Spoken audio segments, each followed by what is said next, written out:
Autodesk is a $2 billion global design software business. The company has been the leading choice in construction, media and entertainment, architecture and infrastructure. Now it's been announced that they are to focus heavily on the UAE Middle East education sector. John Pittman is Vice President of Autodesk and he's with us here in the studio this evening. John, great to have you with us.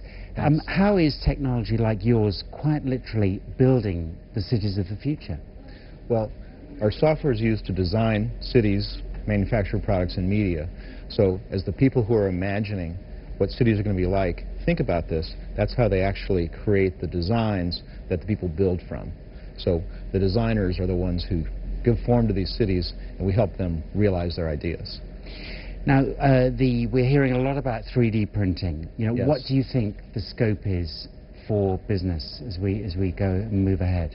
Well, it's huge. But it's huge in a different way than people think. If you look at the hype around 3D printing, it's around making little plastic things.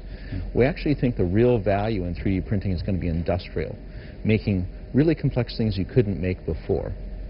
And if you think about the built world, oftentimes we think of manufactured products, but 3D printing is really depositing materials in layers. You can do that at huge scale. So we can imagine 3D printing buildings and even big infrastructure. So you're actually saying that in the future 3D printing could build houses, cars, and these things that we use every day? Oh, absolutely. And the nice thing about 3D printing is complexity is free.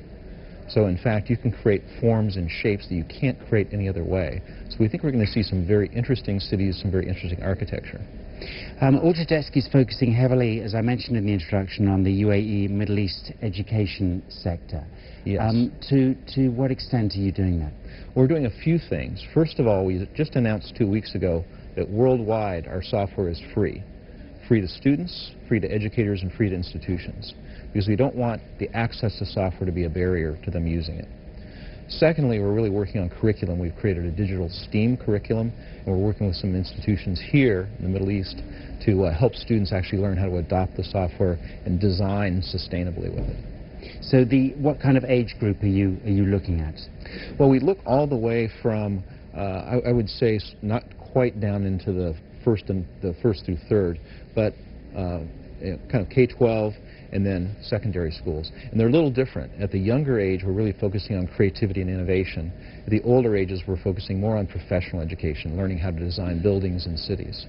Now, with that in mind, what would your advice be to young people who want to get into design, into the business? Also, you know, in a sense, entrepreneurs as well in this region who want to go further and possibly use software like yours? Well, I think there's using the software, but the best way to use the software is to make something or try something. Come up with a project you're passionate about and use the software to design for that project, because that's what really motivates people, is having a purpose. Then learning the software is easy. John Pittman, many thanks. Thank you. Fly Dubai has launched 23 new routes in 2014, the most in any 1 year since it began operations back in 2009. Bratislava, Prague,